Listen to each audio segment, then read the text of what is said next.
तो एपिसोड की शुरुआत में हम ऑर्गे और जीन को आमने सामने देखते हैं। जीन भी अपने माँ को और उसकी सैक्रिफाइस को याद कर रहा होता है। उसकी आंखों में हम ऑर्गे को लेके नफरत और आग साफ साफ देख सकते हैं। जीन गुस्से में ऑर्गे की तरफ आगे बढ़ता है, पर वो उसके सामने एक पल भी नहीं टिक पाता। ऑर्गे उसे एक झटके में दूर फेंक देता है और जीन जाके एक दीवार में टकरा जाता है। ये देख के बाकी सब भी मदद के लिए आगे बढ़ने लगते हैं, पर हियाशी सामने आके कहता है, नहीं, कोई उसकी मदद करने नहीं जाएगा। ये लड़ाई उसकी अकेले की है और वो अकेला ही लड़ेगा। दूसरी तरफ हम जीन को देखते हैं। जीन खुद को संभाल के थोड़ा उठने लगता है। फिर ऑर्गे ये देख के उस पर फिर से हमला करने लगता है। वो एक के बाद एक जीन पर अटैक करने लगता है, पर जीन भी खुद को संभाल के ऑर्गे के ऊपर अब हमला करने लगता है। वो उसके पैर पे एक किक मारता है, जिससे ऑर्गे हवा में उछलता है। फिर जीन उसके ऊपर एक जोर से किक मारता है। फिर इसके बाद एक के बाद एक जीन ऑर्गे पर हमला करते जाता है। फिर जब ऑर्गे थोड़ा दूर सरक जाता है, तब जीन कहता है, जब मैं बच्चा था तब तुमने अटैक किया था, मैं कुछ नहीं कर पाया था, पर अब उतना आसान नहीं होगा, समझे ऑर्गे। ये सुन के ऑर्गे को कुछ ज़्यादा ही गुस्सा आ जाता है और वो जीन के ऊपर टूट पड़ता है।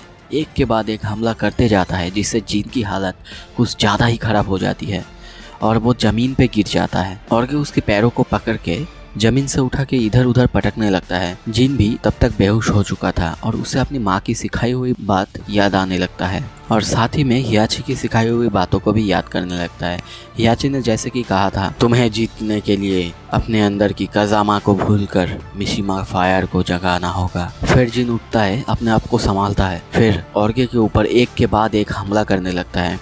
हमला करते करते उसे अपनी माँ और हियाची की बातें फिर से याद आने लगता है। वो ऑर्गे को एक जोर से किक मारता है, जिससे ऑर्गे की हालत एकदम खराब हो जाती है और जब वो हवा में होता है, जीन उसके ऊपर उठ के एक बहुत खतरनाक पंच करता है, जिससे ऑर्गे नीचे गिर जाता है। और फिर कुछ देर बाद जब धूल हटता है और हम देखते हैं कि ऑर्गे नीचे पड़ा हुआ है और वो एकदम बेहोश हो चुका है। वो अब लड़ने की हालत में तो बिल्कुल भी नहीं है। तभी वहाँ पे सभी दौड़ के आते हैं। हियाची भी वहाँ पे दौड़ के आके ऑर्गे को वहाँ पे पड़ा हुआ देख के वो थोड़ा सा इविल सी स्माइल देते हैं और कहता है, इस चीज़ को पकड़ के कंटेनर में डालो। पर जीन कहता है, कोशिश भी मत करना, वो मर चुका है और अब मेरा काम यहाँ पे ख़त्म होता है। मुझे ना तुम और ना तुम्हारे टूर्नामेंट से कुछ लेना देना है। हियाची कहता है, क्या तुम आज जहाँ पे हो मेरी, पर जीन उसे रोक के कहता है, तुम अगर ना होते मेरी माँ और बाकी कुछ अच्छे लोग भी आज नहीं मरते। उसी बीच आसमान फिर से हरा होने लगता है। आसमान से एक अजीब सी रोशनी ऑर्गे की बॉडी में पड़ता है, जिससे उसकी बॉडी पूरी तरह चमकने लगता है। चारों तरफ हरा रोशनी बिखर जाता है। वो स्टेज जहाँ पे सभी थे, वो स्टेज भी तबाह होने लगता है। कुछ देर बाद हम देखते हैं कि सब कोई बहुत बुरे हालत में है और इधर उधर बिखरे पड़े हुए हैं। दूसरी तरफ हम देखते हैं ऑर्गे अब इवॉल्व हो चुका है और वो पहले से बहुत ज़्यादा खतरनाक हो चुका है। जीन ये देखता है और उसे बहुत ज़्यादा गुस्सा आने लगता है। फिर ऑर्गे जीन पर हमला करना शुरू करता है। जीन भी डॉज करने लगता है और कहता है, मैं तुम्हें नरक में भेजूंगा डेमन। ये सुन के ऑर्गे गुस्से में आके जीन पर अटैक करने लगता है और उसे अपने स्नेक हैंड से पकड़ लेता है। ये देख के हॉरंग खुद को और संभाल नहीं पाता और वो हियाची की बातों को ना मान के वहाँ पे दौड़ के जाके ऑर्गे के ऊपर हमला कर देता है और जीन को बचा लेता है।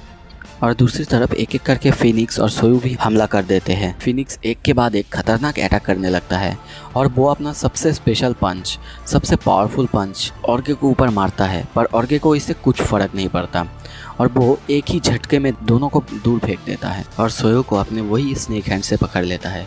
जिन भी ये सब वहाँ पे पड़ा हुआ देख रहा होता है, पर वो कुछ नहीं कर पाता क्योंकि उसकी हालत बहुत ख़राब है। पर तभी उसको अपनी माँ की याद आने लगता है। ऑर्गे ने ऐसे ही उसकी माँ को भी पकड़ के रखा था। ये याद आते ही वो खुद को रोक नहीं पाता। हम उसकी आंखों में एक लाल सी रोशनी देखते हैं और एकदम उसकी बॉडी को भी हम देखते हैं कि जैसे कि अलग ही ऑरा उसके चारों तरफ निकल रहा हो। वो उठ के ऑर्गे को पुकार के जोर से कहता है, तुम्हारा खात्मा यहाँ पे और अभी होगा। ये देख के हियाची कहता है, द डेविल जीन। दूसरी तरफ हम देखते हैं, ये सुन के ऑर्गे को काफ़ी गुस्सा आ चुका है और वो अपने सींग से जीन पर हमला कर देता है, जिससे जीन को काफ़ी तकलीफ होता है और वो दूर जाके पत्थर में समा जाता है। पर वो जल्दी ही खुद को संभाल के बाहर निकलता है और दौड़ के आके ऑर्गे को पागलों की तरह पीटने लगता है। जैसे कि वो खुद के गुस्से को संभाल ही नहीं पा रहा हो। जिन उस पर एक के बाद एक लात और घूंसों की बारिश करने लगता है और फिर वो उसका दाढ़ी पकड़ के अपने सर से उसके सर में एक जोर से हेडबट मारता है, जिससे ऑर्गे अपना होश खो बैठता है और वहीं पे गिर जाता है और कुछ देर बाद गायब भी हो जाता है। आसमान क्लियर हो जाता है। तभी सभी वहाँ पे आके जिन को ट्रू चैंपियन बोलते हैं और सोयू बोलती है तुम्हारी माँ तुम पे प्राउड कर रही होगी। पर दूसरी तरफ हियाची आके कहता है तुमने अपना बदला ले लिया है कजामा, पर तुम भी अपने बाप की तरह कर्ज की शिकार हो, बिल्कुल अपने बाप की तरह। यह सुन के जिन गुस्से में कहता है यह कोई कर्ज नहीं बल्कि पावर है और मैं ना तुम्हारी तरह और ना पापा की तरह हूँ। तभी इंस्टेंट हियाची एक बंदूक निकाल के जिन को शूट कर देता है। गोली सीधा जिन के छाती में लगता है और हम देखते हैं जिन गिर जाता है। दूसरी तरफ सभी ये देख के बहुत चौंक जाते हैं और सोयू चिल्ला के कहती है ये तुमने क्या किया हियाची। हियाची कहता है क्या मैंने क्या कर डाला, मतलब मैंने इस दुनिया को डेविल जिन से मुक्ति दिलाया। पर सोयू कहती है डेविल तुम असली डेविल हो। दूसरी तरफ हम देखते हैं जिन किसी दूसरी जगह पे होता है और वो अपने 4 साल पहले की रूप में होता है। अपने सामने अपने माँ को देखता है। फिर अपने माँ को देख के वो बहुत ज़्यादा इमोशनल हो जाता है। उसके हाथ में फ़ोटोज़ भी होता है, वही फ़ोटोज़ जो उसने जिस दिन उसकी माँ मरी थी उस दिन उठाई थी। और वो रोते रोते अपने मॉम को सॉरी कहता है और धीरे धीरे अपने ड्रीम से भी बाहर आने लगता है। अब हम देखते हैं जिन बिल्कुल ही बदल चुका है। वो सच में अब एक डेविल बन चुका है। वो अपने डेविल हैंड से हियाची को पकड़ता है और दूर फेंक देता है।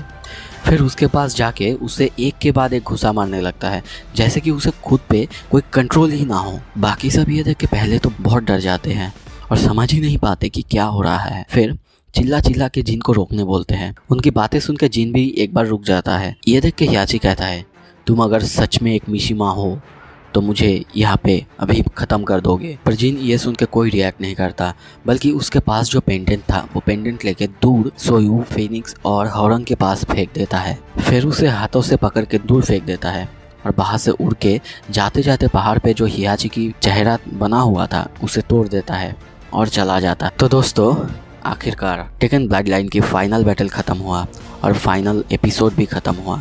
शायद सीज़न 2 आएगा और अगले एनिमे के लिए इंतज़ार करो। एक बहुत इंटरेस्टिंग एनिमे मैं लाने वाला हूँ। इस चैनल को सब्सक्राइब कर दो ताकि आपको भी सबसे पहले उस एनिमे की इन्फॉर्मेशन मिले। वीडियो अगर अच्छा लगा तो वीडियो को लाइक कीजिए, शेयर करके बाकी सबको भी दीजिए। एक लाइक करने से मेरा भी थोड़ा हेल्प हो जाएगा और मोटिवेट हो जाऊँगा नेक्स्ट वीडियो के लिए। Thank you so much video देखने के लिए।